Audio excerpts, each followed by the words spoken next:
Have you ever really stopped to think about what really drives a company's success? I mean, is it just their tech, or how much money they have? Or maybe it's something else entirely, something. Human.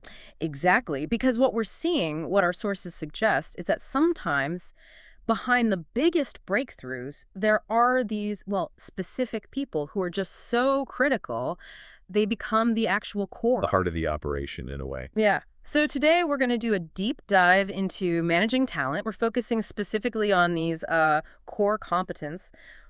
Who are they? Why are they so incredibly rare? And why are they so strategically vital, like company-defining vital? Right. And then how are companies changing, adapting their structures to actually work with this kind of talent? We're looking at studies from the Corporate Leadership Council, insights from workplace trend experts, even some observations from the Financial Times. Okay, so our mission today.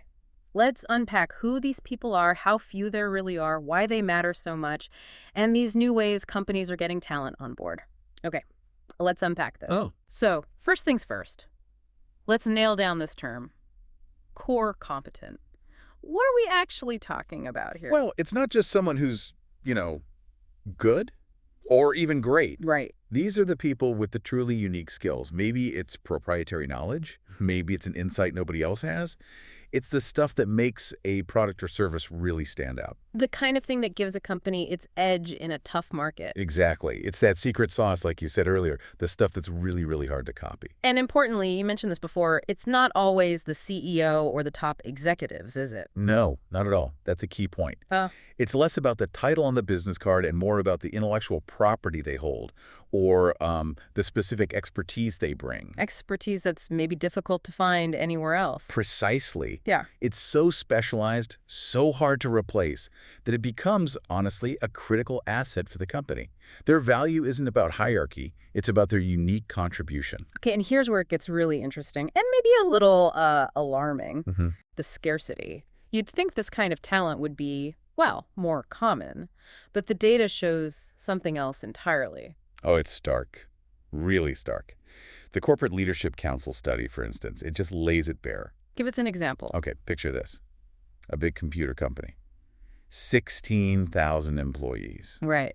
Out of all those people, they identified just 100 as core competence. 100 out of 16,000, that's tiny. Less than 1%. Exactly. Less than 1%. And it gets even, well, more concentrated. A software company, 11,000 employees. Okay. They found only 10. 10 core competence. 10 people in a company that size. Seriously. Seriously. And then there was a huge transportation group, 33,000 employees globally. 33,000. Okay, how many? 20. Just 20 people deemed truly critical to their performance, to their strategic edge. Wow. 20 people essentially holding the keys for a company of 33,000. That's, yeah, almost hard to believe. It's not just small numbers. It's an extreme concentration of value. And, well, risk too, right? It forces you to completely rethink how you build and keep a competitive advantage. So this extreme scarcity naturally leads to the question, why? What makes these few individuals so vital that companies become, well, dependent on them? It loops right back to strategic importance. There's this great line in one of the sources. Yeah. No company ever went bankrupt because it suffered from having too much talent. Right. It sounds obvious, but the implication is huge. It really is. The flip side is the real danger. Yeah. A lack of talent, especially this core talent, is the existential threat. These aren't just employees. They're the ones creating and protecting the company's unique value.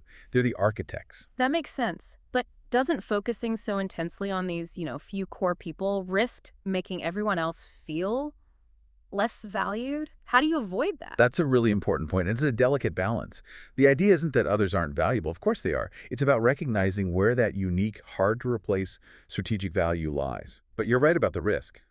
Concentrating value means concentrating risk.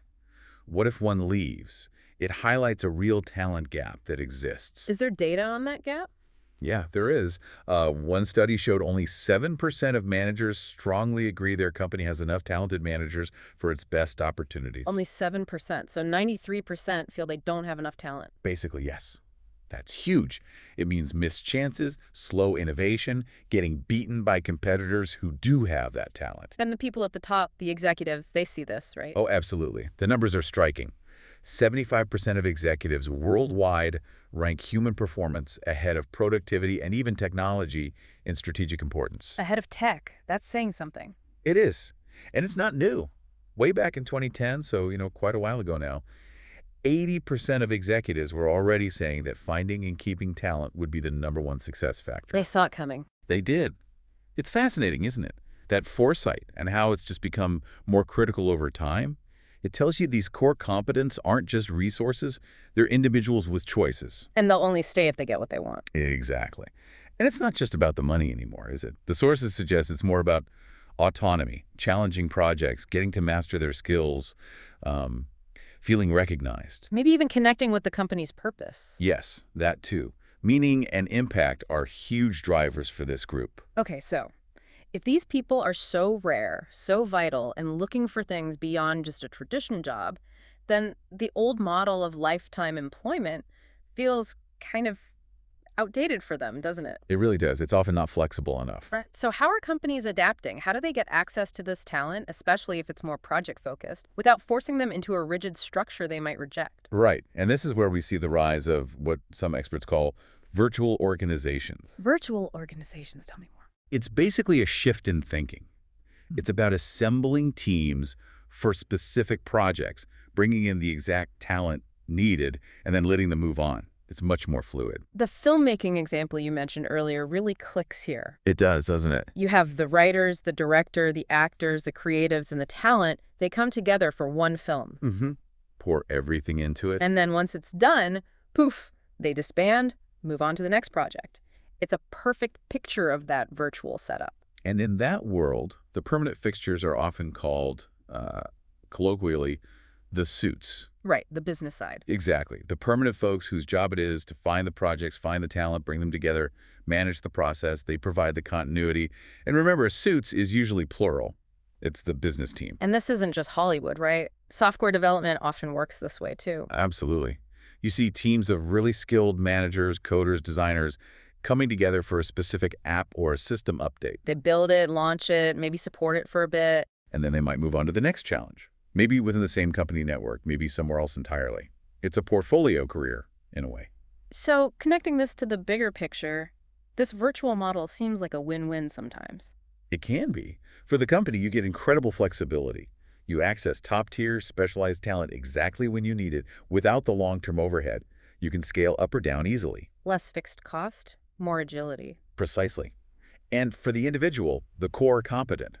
It can offer that autonomy they crave, diverse and challenging work, constant learning, maybe more control over their life. But it raises that question you brought up. Is this just companies managing scarcity by renting talent when needed? Or is it a deliberate strategy to keep talent engaged by offering them the kind of project-based work they actually prefer so they don't feel the need to leave your orbit?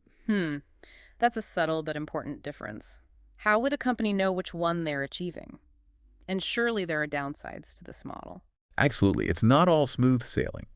Knowing if you're retaining versus renting often comes down to, well, the quality of the projects you offer, the reputation you build as an orchestrator, the whole ecosystem. Are people eager to come back for the next project? Right. But the challenges, Yeah. huge. How do you protect intellectual property? How do you maintain a consistent company culture with teams constantly forming and reforming? How do you ensure long-term strategy stays on track? It requires a different style of management, too, I bet. Definitely. More influencing, collaborating, less command and control. And for the individuals, the lack of traditional benefits, maybe less job security in the traditional sense, sometimes feeling a bit disconnected socially. It takes a certain resilience. So it's a response to the reality of talent scarcity, but not necessarily a perfect solution. Exactly. A powerful, evolving response. So stepping back, Right. what does all this mean for you, the listener, whether you're just starting out or deep into your career? Well, maybe it's about thinking differently about your own skills. Where are you potentially a core competent? Or what skills could you develop to become more indispensable? It suggests maybe the path isn't just climbing one ladder anymore. Right. Maybe it's more about building a portfolio of high-impact projects, moving between opportunities, focusing on learning and autonomy, making yourself valuable to an industry, not just one company. And even if you aren't in one of those super specialized roles, Understanding how to work with this kind of talent and how to make your own contributions really count seems crucial. Definitely. Collaboration is key. Okay, so that brings us to the end of this deep dive on managing talent. We've looked at these core competence, how rare they are, how vital they are. And how their unique skills are driving companies to rethink everything. And we explored the rise of these virtual organizations, this flexible, project-based way of engaging top talent, which is really changing the game. Shaking up the old employer-employee relationship. So the final thought to leave you with, if these core competence are the critical factor, and they're increasingly working through these fluid virtual structures, what does that mean for the future? Yeah. What happens to traditional ideas like long-term jobs, company loyalty, Yeah. even what we think of as a company? Could companies become more like, I don't know, talent platforms, orchestrators, rather than just employers? It's definitely something to think about as the world of work keeps shifting.